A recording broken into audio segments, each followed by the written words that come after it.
দর্শক বন্ধুরা, দ্বিতীয় বিশ্বযুদ্ধের সময় ইংল্যান্ড অর্থাৎ ব্রিটেন যখন অক্ষশক্তির কাছে হেরে যাচ্ছে শোচনীয়ভাবে, সুভাষচন্দ্র বসু মহাত্মা গান্ধীজিকে বললেন যে চলুন আইন অমান্য আন্দোলন করি। তখন মহাত্মা গান্ধী বললেন যে ব্রিটেনের ধ্বংসস্তূপের উপর স্বাধীনতা অনুসন্ধান করা অহিংস নীতির বিপরীত। কি হয়েছিল সুভাষচন্দ্র বসু এবং মহাত্মা গান্ধীর মধ্যে জানার জন্য ভিডিওটা কিন্তু শেষ অবধি দেখবেন। তো বন্ধুরা, আজকের ভিডিওর মূল টপিক হলো জাতীয় আন্দোলনের শেষ অধ্যায়। জাতীয় আন্দোলন কি? বন্ধুরা, 1939 খ্রিস্টাব্দে 3 সেপ্টেম্বর কি হয়েছিল না, ব্রিটিশ সরকার ভারতকে কোনো রকম আলোচনা, কোনো রকম সিদ্ধান্ত না নিয়ে ভারতকে যুদ্ধরত দেশ হিসেবে ঘোষণা করলো। তো বিশ্বযুদ্ধ কি? দুটো দেশ বা দুটো দল, অক্ষশক্তি আর মিত্রশক্তি। অক্ষশক্তির মধ্যে জার্মানি, ইতালি, জাপান, আর মিত্রশক্তির মধ্যে ইংল্যান্ড, ফ্রান্স আর রাশিয়া। এদের মধ্যে যুদ্ধ হচ্ছে। যুদ্ধের দুটো কারণ হয়, প্রথম বিশ্বযুদ্ধ আর দ্বিতীয় বিশ্বযুদ্ধ। প্রথম বিশ্বযুদ্ধ কেন হয়েছিল? প্রথম বিশ্বযুদ্ধ হয়েছিল উপনিবেশ দখল এবং বাজার দখল। দ্বিতীয় বিশ্বযুদ্ধ হয়েছিল শ্রেষ্ঠত্বের লড়াই। তো আমাদের যে এই অক্ষ শক্তি, এরা বিশ্বাস করতো ফ্যাসিজম বা ফ্যাসিবাদ। আর এই যে আমাদের মিত্রশক্তি অর্থাৎ ব্রিটেন, ইংল্যান্ড, ফ্রান্স, এরা বিশ্বাস করতো সাম্রাজ্যবাদ বা ক্যাপিটালিজম। ঠিক আছে, তো এদের মধ্যে যুদ্ধ হচ্ছে। কংগ্রেস, আমাদের ভারতের যে কংগ্রেস, এরা কিন্তু কোনোদিনই ফ্যাসিজমকে সাপোর্ট করতো না। তো এরা যখন শুনলো এদেরকে বিশ্বযুদ্ধের অংশ করে দেওয়া হয়েছে অর্থাৎ ব্রিটেন করে দিয়েছে, তখন এরা কি বলল যে চলুন আপনাদের আমরা সাহায্য করতে রাজি। কিন্তু শর্ত দিয়েছিল কংগ্রেসের যে কার্যনির্বাহী কমিটি 14 সেপ্টেম্বর কিছু শর্ত দিল। শর্ততে বলা হলো যে যদি ভারতবর্ষকে ডমিনিয়ন কিংবা ভারতবর্ষকে একটা স্বাধীন রাজ্য হিসেবে ঘোষণা করা হয়, একটা ভালো গণতন্ত্র হিসেবে এবং সংবিধান রচনার উদ্দেশ্য হিসেবে দেওয়া হয়, সেক্ষেত্রে কিন্তু ভারত যুদ্ধে অংশগ্রহণ করতে রাজি। কিন্তু যদি স্বার্থ কিংবা সাম্রাজ্যবাদী স্বার্থ অক্ষুণ্ণ রাখার চেষ্টা করে ব্রিটেন, সেক্ষেত্রে কিন্তু ভারত কোনো রকমের আগ্রহ দেখাবে না। ঠিক আছে, তো ভারতের এইগুলো বক্তব্য ছিল। তো বড়লাটের সঙ্গে আমাদের গান্ধীজি বরাবর চুক্তি করতে লাগলো। তো যখন এই কংগ্রেসের কার্যনির্বাহক সমিতির মাধ্যমে যে 14 সেপ্টেম্বর যে প্রস্তাবটা গ্রহণ করা হলো, সেটা বড়লাল লিন্দিতকে প্রথমে মানলেন না। না মানার জন্য তখন কি হলো, আমাদের যে কংগ্রেসের কার্যনির্বাহক সমিতি, ওরা ঠিক করলো রামগড় অধিবেশনে 1940 খ্রিস্টাব্দে মৌলানা আবুল কালাম আজাদের অধিবেশনে বা ওনার নেতৃত্বে ভারত স্বাধীনতা লাভ করার জন্য শেষ পর্যন্ত লড়বে। ঠিক আছে, তো এমতাবস্থায় একটা সময় এলো যখন ব্রিটেন আমাদের অক্ষশক্তির কাছে হারতে লাগলো জাপানের চাপে। তো তখন কি হলো, তখন সুভাষচন্দ্র বসুকে বললেন যে চলুন গান্ধীজি আইন অমান্য আন্দোলন করে এই সময় স্বাধীনতা পাওয়ার একটা দারুণ সময়। কিন্তু জানোই গান্ধীজি কী ছিলেন, গান্ধীজি পছন্দ করতেন যে অহিংস নীতি। তিনি বয়কটের মাধ্যমে, তোমরা যারা স্বরাজ পড়বে, তিনি মনে করতেন যে ইংলিশটান যদি স্বাধীনতা পেয়েও যায়, ভারত কিন্তু ইংলিশ চালচলনে অভ্যস্ত। তো হঠাৎ করে যদি স্বাধীনতা পেয়ে যায়, তো ভারত কিন্তু এখান থেকে বেরিয়ে আসতে পারবে না। তাই তিনি বয়কট করতে বলতেন, আগে বিদেশি চালচলন রীতিনীতিকে বর্জন করতে বলেছেন, তারপরে স্বাধীনতা হবে। মানে মুখী স্বাধীনতা হবে, ইংলিশটান পদ্ধতিকে ফলো করে স্বাধীন হবে, সেটাকে স্বাধীনতা বলা হয় না। মানে আমরা স্বাধীন তো হবো, কিন্তু প্রকৃত অর্থে তাদের পদ্ধতি, তাদের রীতিনীতিকেই ফলো করে যাবো। কারণ এত বছর, 200 বছর ধরে তারা আমাদের দেশে মানে রাজত্ব করে গেছে, তোমরা জানোই। তো কি হলো ব্যাপারটা, ব্যাপারটা হলো যে তখন গান্ধীজি বললেন ব্রিটেনের ধ্বংসস্তূপের উপর স্বাধীনতা অনুসন্ধান করা অহিংস নীতির বিপরীত। জওহরলাল নেহরু কি বললেন, বললেন যে ব্রিটেনের এরকম শোচনীয় অবস্থা বা এরকম করুণ পরিস্থিতিতে যদি ভারত কোনো রকম কিছু করে আইন অমান্য আন্দোলন, সেটা ভারতের সম্মান বিরোধী। ঠিক আছে, তো এখানে সুভাষচন্দ্র বসুকে অ্যাকসেপ্ট করলো না কংগ্রেস। এখান থেকে কী হয়েছে তোমরা অর্ধেক অর্ধেক জানোই। এরপরে বড়রাট লিন লিদগো 1940 খ্রিস্টাব্দে 8ই আগস্ট কী করলেন, 8ই আগস্ট একটা প্রস্তাব আনলেন। প্রস্তাবে কি বলেন যে যে সমস্ত দেশ আছে, ভারতকে ডোমিনিয়নের মর্যাদা দেওয়া হবে, কিন্তু ভারতকে স্বাধীন দেশ হিসেবে মর্যাদা দিল না। বলল ভারত নিজের জন্য সংবিধান রচনা করতে পারে, যুদ্ধান্তে ভারতের সম্পদকে ব্রিটিশ কোম্পানি ব্যবহার করবে, যেহেতু বুঝতে পারছে এরকম একটা সাংঘাতিক সিচুয়েশন চলছে। তো একটাই শর্ত। শর্তটা কি? শর্তটা হলো যে সংখ্যা গুরুদেরই কথা শোনাবে, যারা সংখ্যালঘু যদি বলে যে এটা হবে না, সেক্ষেত্রে কি সেটাকে মানা হবে না। মানে ওই সেটা তোমার একটা পৃথক রাজ্য গঠন করা বলো, কোনো একটা দল গঠন করা বলো, কোনো একটা সংবিধান গঠন করা বলো, সব কিছুর ক্ষেত্রে কিন্তু তোমার যে এই আগস্ট প্রস্তাব বা এই যেটাকে বলে লিন লিদগো প্রস্তাব, এই প্রস্তাবে এইগুলো কিন্তু মেন ভূমিকা ছিল। যে যখন কোনো কিছু সবার মধ্যে একটা ঐক্য থাকবে, তখনই কিন্তু হবে। এইখানে আসি তোমাদের মুসলিম লীগ আর কংগ্রেস। দেখো মুসলিম লীগ কেন তৈরি হলো। কংগ্রেসের সঙ্গে মুসলিম লীগের প্রথম থেকে কিন্তু মনোমালিন্য তৈরি হতো। কেন তৈরি হতো?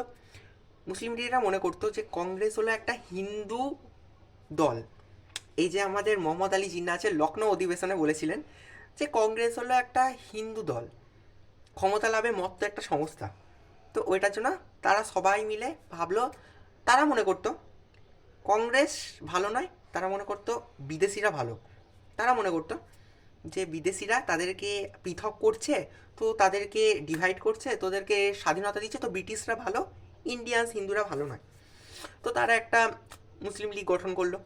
তো মোহাম্মদ আলী জিন্নাহ কী করলেন, 1937 খ্রিস্টাব্দে যখন কংগ্রেস বিপুল ভোটে জয়লাভ করলো, তখন মোহাম্মদ আলী জিন্নাহ চেষ্টা করলো যে মুসলিম লীগকেও সেই হাইপে নিয়ে যেতে হবে। তোমাদের বলে রাখি, 1913 খ্রিস্টাব্দে মোহাম্মদ আলী জিন্নাহ কংগ্রেস কংগ্রেস ছেড়ে, বা কংগ্রেসের প্রথম মনোমালিন্য হতো না, তাই মুসলিম লীগে জয়েন করেছিলেন, ঠিক আছে। তো 1915, 1923, 1926 এই সময়গুলোতে তিনি অনেকবার লেজিসলেটিভে অন্তর্গত হয়েছিলেন এই মুসলিম লীগে। তো সরোজিনী নাইডু আবার তোমাদের ওই যে মোহাম্মদ আলী জিন্নাহ আছে, মোহাম্মদ আলী জিন্নাহ কি বলতেন জানো? বলতেন যে ambassador of Hindu Muslim unity. কারণ তিনি সবসময় চেষ্টা করতেন যে হিন্দু আর মুসলিমদের মধ্যে ঐক্য আনে, কিন্তু তাদের মধ্যে ভুল বোঝাবুঝি ছিল। এত দূর হলো। এরপরে কি হলো, অনেক ঝামেলা, অশান্তি, এই ওই তাই। এই সূত্রে বলে রাখি, মানবেন্দ্রনাথ রায়ের র্যাডিক্যাল ডেমোক্রেটিক পার্টি বরাবরই কিন্তু ইংল্যান্ডকে সাহায্য করতো, ঠিক আছে। তো এই সময় আবার একটা প্রস্তাব এলো। প্রস্তাবটা হলো ক্রিপস প্রস্তাব। কি ক্রিপস প্রস্তাবের প্রেক্ষাপটটা জানা যাক। 1941 খ্রিস্টাব্দে জাপান কি করলো, অক্ষ শক্তি জোটে যোগ দিল। আগে অক্ষ শক্তিতে কি ছিল, ইতালি আর জার্মানি, এখন জাপান যোগ দিল। জাপানরা ছিল বিশাল শক্তিশালী। তো ভারতের মধ্যে একটা আশঙ্কা তৈরি হলো, ইংল্যান্ডের উপর আক্রমণ করছে জাপান। তো একমাত্র ইংল্যান্ড ভারতের অক্তবল, লোকবল এগুলো না পেলে কিন্তু জাপানকে হারাতে পারবে না। তো এই সময় কংগ্রেসের লোকগুলো বলল যে ভারত কিন্তু জাপানকে সাহায্য করবে। সেটার প্রসঙ্গে আসি, তার আগে বলি এই সময় খুবই একটা টেনশনের সিচুয়েশন তৈরি হলো।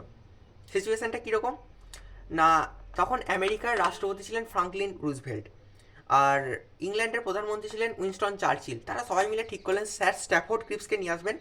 তো সেই স্ট্র্যাফোর্ড ক্রিপসই পরে এলো 1942 খ্রিস্টাব্দের 24শে মার্চ, বা বলতে পারো 29শে মার্চ একটা প্রস্তাব আনলেন, সেম ওই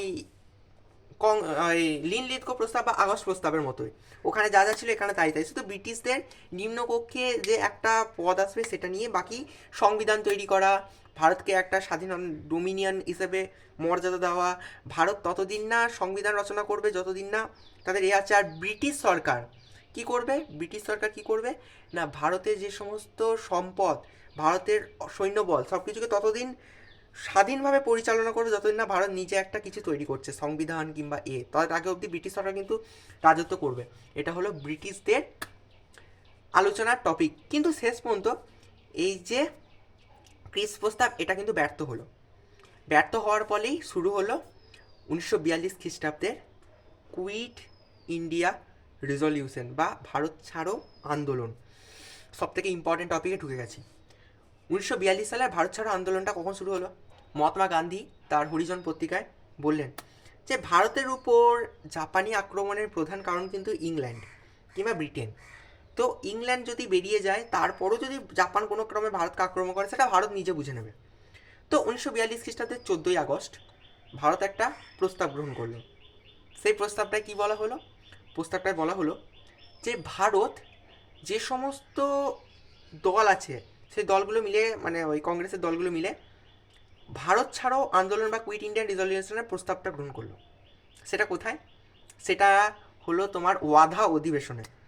এরপরে 1942 খ্রিস্টাব্দের 8ই আগস্ট, যেরকম 40-এর 8ই আগস্ট তোমার আগস্ট প্রস্তাব গ্রহণ করা হয়েছিল, সেরকমই এখানে প্রস্তাবটা কার্যকর করা হবে। 8ই আগস্ট ওরা সিদ্ধান্ত নিল কুইট ইন্ডিয়ান রেজলিউশনটাকে এবার কার্যকর করতে হবে। তো 1942 খ্রিস্টাব্দের 9 আগস্ট শুরু হয়ে গেল ভারত ছাড়ো আন্দোলন। তো ওই 8ই আগস্ট আর 9 আগস্টে আবার গ্রেপ্তার করা হলো মহাত্মা গান্ধীকে আগা খাঁ প্রাসাদে, কাউকে আহমেদাবাদ জেলে, একে ওখানে সেখানে এখানে ওখানে প্রেরণ করা হলো। কিন্তু ভারতে এই আন্দোলনটা কিন্তু ছড়িয়ে গেল। যোগেশ্বর ফুকলিনী, তারপরে তোমার কনকলতা বড়ুয়া, মাতঙ্গিনী হাজরা, অরুণা আশা পালি, তারপরে সতীশচন্দ্র সামন্ত, সবাই মিলে এই আন্দোলনকে জাতীয় স্তরে নিয়ে গেল। কি হলো এরপর? 1942 খ্রিস্টাব্দের 29শে সেপ্টেম্বর আমাদের মাতঙ্গিনী হাজরা 72 বছর বয়সে মেদিনীপুরের তবলুকে পুলিশদের গুলিতে আহত হলেন। ওনাকে গান্ধী বুড়িও বলা হয়ে থাকে, মাতঙ্গিনী হাজরাকে। ভারতের 1942-এর যে আন্দোলনটা হয়েছিল, সেই আন্দোলনের জননী বলা হয়ে থাকে অরুণা আশা পালিকে। তিনি 1997 খ্রিস্টাব্দে কিন্তু পদ্মবিভূষণ অ্যাওয়ার্ডও পেয়েছিলেন। ভারতরত্ন সিভিলিয়ান মোস্ট, ভারতের ইন্ডিয়া সব থেকে biggest civilian award, Bharat Ratna award পেয়েছিলেন। তো এইভাবেই চলতে লাগলো আন্দোলন। তমলুকে আবার তাম্রলিপ্ত জাতীয় সরকার প্রতিষ্ঠা হলো। কে প্রতিষ্ঠা করলেন? না, আমাদের সতীশচন্দ্র সামন্ত। তো এইভাবে আন্দোলনটা চলতে থাকলো, সাংঘাতিকভাবে চলতে থাকলো। অনেকে অনেক রকম প্রেক্ষাপটও এতে বলেছেন। যেমন জওহরলাল নেহরু বলেছিলেন 1857 খ্রিস্টাব্দে মহাবিদ্রোহের সঙ্গে এটার একটা মিল আছে। কোনো রকম নেতা ছাড়া, নেত্রী ছাড়া একটা জনগণ স্বতঃস্ফূর্তভাবে আন্দোলনে উদ্যোগী হয়ে গেল। লিলিৎকো বললেন 1857 খ্রিস্টাব্দের পরে সব থেকে বড় বিদ্রোহ যদি কিছু হয়ে থাকে তাহলে 1942 সালে এটাই। অরুণচন্দ্র ভূঁইয়া তার কুইট ইন্ডিয়ান মুভমেন্ট গ্রন্থে কিন্তু বললেন যে এই আন্দোলনের ফলে কিন্তু 1947 খ্রিস্টাব্দে ব্রিটিশ সরকার ভারতকে স্বাধীনতা দিয়েছিল। তোমাদের জানার জন্য বলে রাখি, ভারতের প্রথম সাধারণ নির্বাচন হয়েছিল কিন্তু 1937 খ্রিস্টাব্দে। তো আশা করি তোমাদের একটু হলেও জাতীয় আন্দোলন সম্বন্ধে একটু ধারণা দিতে পেরেছি। যদি ভিডিওটা ভালো লেগে থাকে তো like, comment, share and subscribe. আর 1947 খ্রিস্টাব্দে ব্রিটিশ যে ভারতকে স্বাধীনতা দিয়েছিল, তো এই 1947 তারিখই 1947 খ্রিস্টাব্দে 15ই আগস্ট কেন দিল, এটা নিয়েও একটা তাৎপর্য আছে। এটার জন্য ভিডিওটা তোমাদের সাবস্ক্রাইব করতে হবে, শেয়ার করতে হবে। তো নেক্সট ভিডিওতে অবশ্যই তোমাদের জানাবো কেন 1947 খ্রিস্টাব্দের 15ই আগস্ট ব্রিটিশরা ভারতকে স্বাধীনতা দিয়ে গিয়েছিল। একটা অহংকারী বলতে পারো, একটা দাম্পত্যই বলতে পারো, এটা অনেকেই জানে না। তো ভিডিওটা আজকের জন্য এতটাই। Thank you.